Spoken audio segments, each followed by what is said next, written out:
We began in the United States, where National Security Advisor Mike Waltz, Secretary of State Marco Rubio, and Secretary of Treasury Scott Bessent have defended President Donald Trump's public scolding of Ukrainian President Volodymyr Zelensky. The showdown took place in the Oval Office on Friday and quickly turned into one of the most polarizing issues over the weekend. This was the first time that a commander-in-chief visibly expressed his frustration with a foreign leader during a joint public appearance rather than behind closed doors.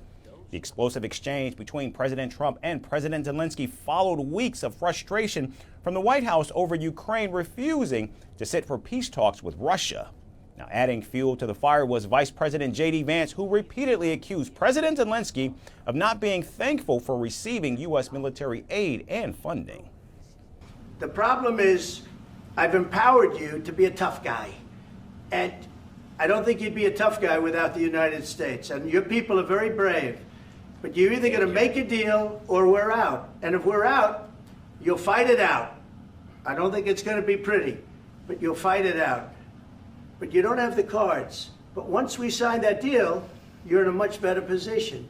But you're not acting at all thankful. And that's not a nice thing. I'll be honest, that's not a nice thing. Now, many in the Trump camp are now saying that President Zelensky's attitude and rejection of the mineral deal 3 times is to be blamed for the friction. The 40-minute-long planned conference started with handshakes and smiles, but quickly turned into a fiery argument.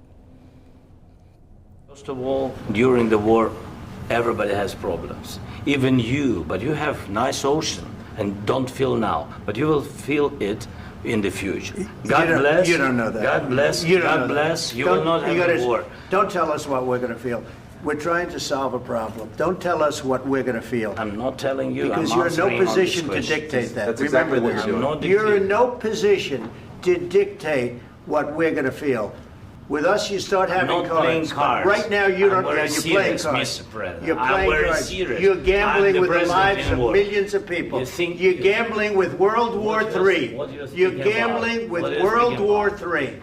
And what you're doing is very disrespectful to the country, this country, that's back to you, far more than a lot of people said they should have. Have you said thank you once? This entire meeting? No, in this entire meeting, have you said thank you?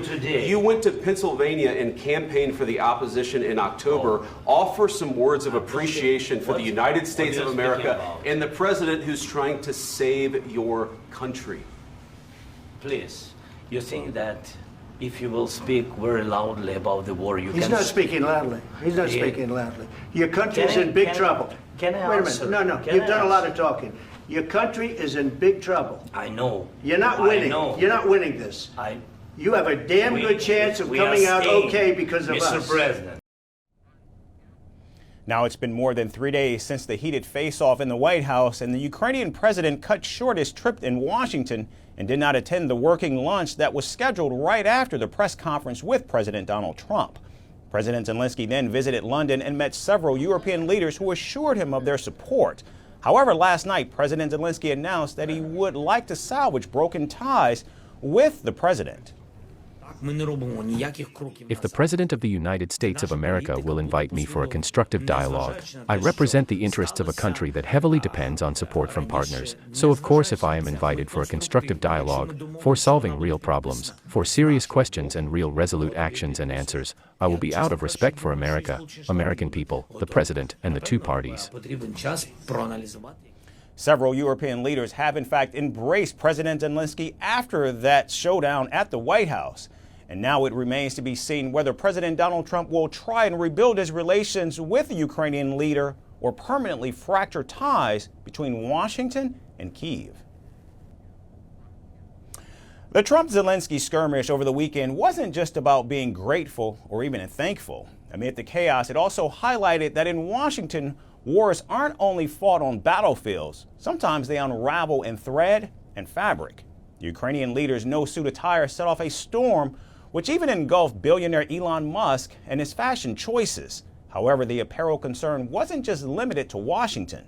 An Ohio Republican candidate for governor, Vivek Ramaswamy, also received backlash for his barefoot appearance during an old interview. Calling him uncivilized and anti-American, critics question, shouldn't the schooling of clothes begin at home? Our next report goes further. Merci beaucoup. Hi, how are you? Very well, thank you. Thank you for being here. Namaste, Mr. President. Bharat Kelogan, Komeri Namaste. How many people generally follow you in interviews? Typically in a month, we have viewers up to 150 million. That's more than twice the population of France. And in the last 2 years, we had 3 billion viewers. So I say, Laurent, this is your chance to be famous. You're on Firstpost.